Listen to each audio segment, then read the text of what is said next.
Si je vous entends dire, c'est comme si que la philosophie, c'est un gendarme qui tente de faire régner l'ordre et la discipline. Oui, elle tente de faire régner l'ordre et la discipline, mais je pourrais proposer une autre métaphore, disant que toute la philosophie elle est comparable à un virus.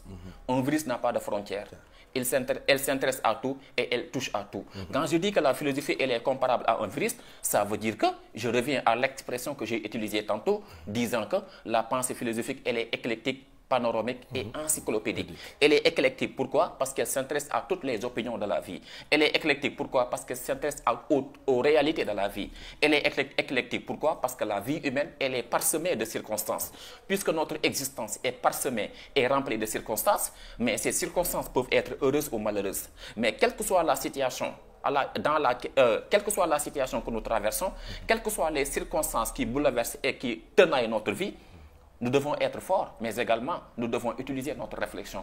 Parce que Dieu lui-même veut que sa créature utilise sa raison. C'est pourquoi j'en profite pour utiliser cette expression, cette parole musulmane qui me plaît beaucoup, qui dit clairement, celui qui fait l'effort de rechercher, s'il trouve, il a deux bienfaits. Celui qui est lié à l'effort de recherche et celui qui est lié à la découverte.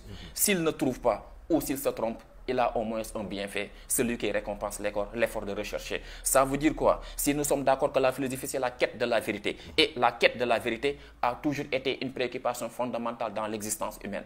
De ce point de vue, l'être humain ne peut pas se démarquer de la philosophie. J'allais même dire, ne pas philosopher, c'est encore philosopher. Se moquer de la philosophie, c'est encore philosopher. J'en profite pour dire également aux détracteurs, à ceux qui ont l'habitude de critiquer fustigement la philosophie, c'est parce qu'ils ne comprennent pas une telle discipline. La philosophie, j'ai l'habitude de le dire à mes élèves, n'est pas une matière, mais elle est mode de vie. Elle est mode de vie, pourquoi? Parce que grâce à la philosophie, l'homme se démarque de son animalité pour être pleinement humain.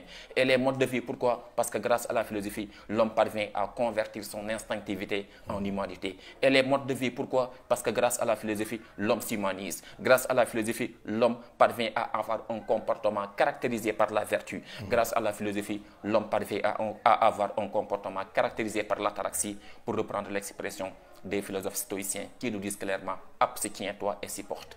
Abstiens-toi et supporte. Pourquoi? Parce que l'être humain ne doit pas accepter que les circonstances bouleversent sa vie. Mais l'homme, en tant qu'image de Dieu sur terre, en tant que calife de Dieu sur terre, entre guillemets, doit être capable d'affronter les circonstances de la vie. Et la meilleure façon d'affronter les circonstances de la vie consiste à pratiquer la réflexion philosophique, mais également la meilleure façon d'affronter les conjonctures et les circonstances de la vie qui interviennent dans notre vie sans qu'on en soit le maître, consiste non seulement à pratiquer la philosophie, mais également consiste à utiliser sa raison de façon pertinente et cohérente.